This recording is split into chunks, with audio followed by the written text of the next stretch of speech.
سبق ہے مصدر کے اعتبار سے، یعنی سورس آف حدیث کے اعتبار سے حدیث کی اقسام، جس میں پہلی قسم حدیث قدسی آپ نے سیکھ لی جو اللہ تعالیٰ کا فرمان تھا۔ اب جو فرمان نبوی ہو صلی اللہ تعالیٰ علیہ وآلہ وسلم، اس کو کہتے ہیں حدیث مرفوع۔ آبویسلی پھر جو حضور صلی اللہ تعالیٰ علیہ وسلم نے اگر فرمایا ہے اور وہ حدیث مرفوع ہے، تو حضور صلی اللہ تعالیٰ علیہ وسلم کا فعل بھی ہوتا ہے، جس کو ہم حدیث فعلی کہا کرتے تھے، اور وہ اگر فعل ہو حضور صلی اللہ علیہ وآلہ وسلم کا تو وہ بھی حدیث مرفوع ہوگی۔ اسی طریقے سے رسول کریم صلی اللہ تعالیٰ علیہ وآلہ وسلم کے سامنے آپ کی موجودگی میں، آپ کی حضوری میں اگر کوئی کام کیا گیا، آپ صلی اللہ تعالیٰ علیہ وسلم نے اس سے منع نہیں فرمایا، خاموشی اختیار کی، جو کہ حدیث تقریری تھی، کیونکہ وہ کام آپ صلی اللہ علیہ وسلم کے سامنے کیا گیا، اس لیے اس کو بھی حدیث مرفوع کہیں گے۔ حدیث مرفوع کے سبجیکٹ اس ٹاپک پر بھی میں آپ کو مثالیں دوں گا۔ آپ دیکھیں حدیث مرفوع کے پہلے تو آپ لغوی تعریف سمجھ لیں کہ یہ جو لفظ مرفوع ہے یہ کیسے بنا ہے۔ لفظ مرفوع دراصل یہ رفع فعل سے اس میں مفعول کا صیغہ ہے۔ رفع یرفع رفعا فہو رافع ورفع یرفع رفعا فذاک مرفوع، یہ مرفوع ہے، وہ صیغہ، اس کا مطلب ہوتا ہے بلند و بالا، یہ لکھا ہوا ہے یہاں پہ۔ میری ویڈیو کو دیکھتے وقت آپ اسکرین شاٹ لے لیا کریں اور بعد میں سکون سے ٹیکسٹ کو پڑھیں، میں ذرا اپنی الفاظ میں سمجھاؤں آپ کو۔ اصل بات یہ ہے کہ حدیث مرفوع کس کو کہتے ہیں۔ حدیث مرفوع وہ قول ہے نمبر 1، یا فعل ہے نمبر 2، یا تقریر ہے نمبر 3، یا پھر چوتھی چیز وہ کیا ہے، صفت ہے۔ اب سمجھیں اس کو۔ حدیث مرفوع وہ قول، فعل، تقریر یا صفت ہے جس کی نسبت رسول اللہ صلی اللہ علیہ وآلہ وسلم کی طرف کی جائے۔ نسبت سے کیا مراد ہے؟ جس کا لنک رسول صلی اللہ تعالی علیہ وسلم، نسبت کہتے ہیں لنک کو، نسبت والے لوگ جانتے ہیں کہ کس کا کس سے لنک ہے، تو بھائی الحمدللہ رب العالمین، ہم لوگ تو لنک والے لوگ ہیں۔ اچھا، نسبت کنیکشن کو بھی کہتے ہیں۔ اب یہ دیکھیں کہ اگر وہ قول جس کی نسبت رسول صلی اللہ علیہ وسلم کی طرف کی جائے تو کہا جائے گا کہ دراصل یہ قول رسول اللہ کا ہے۔ وہ فعل جس کی نسبت رسول اللہ کی طرف کی جائے وہ فعل رسول اللہ کا ہے۔ وہ تقریر جس کی، یعنی حضور صلی اللہ تعالیٰ علیہ وآلہ وسلم کے سامنے وہ کام کیا گیا تو کہا جائے گا کہ وہ حدیث ہے۔ یا وہ صفت کہ حضور اکرم صلی اللہ تعالیٰ علیہ وآلہ وسلم ایسے دکھتے تھے، ایسے آپ نظر آتے تھے، اور آپ کے چہرہ مبارک ایسا تھا، اور آپ کا قد مبارک اس طرح ایسا تھا، آپ اتنے خوبصورت تھے، اور آپ اتنے جمیل اور اتنے وجیح تھے۔ یہ ساری صفات اگر آپ کی بتائی جائیں گی رسول صلی اللہ علیہ وسلم کی تو وہ حدیث ہوں گی، اور وہ حدیث مرفوع ہوں گی۔ اب دیکھیں میں آپ کو ایک حدیث مرفوع کی مثال بتاتا ہوں۔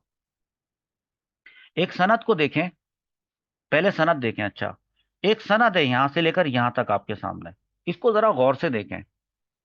اب آپ سند کو شروع سے دیکھنے کے بجائے آخر سے دیکھیں، یعنی آخر میں لکھا ہوا ہے لفظ یقولو۔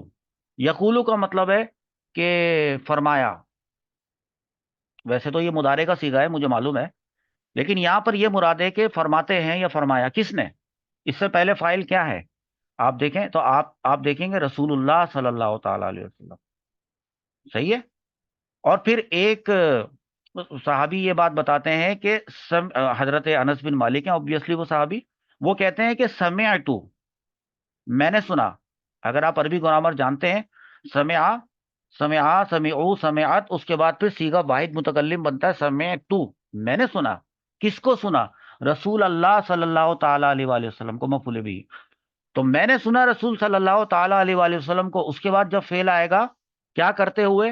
فرماتے ہوئے، یقولو، کس کو فرماتے ہوئے سنا؟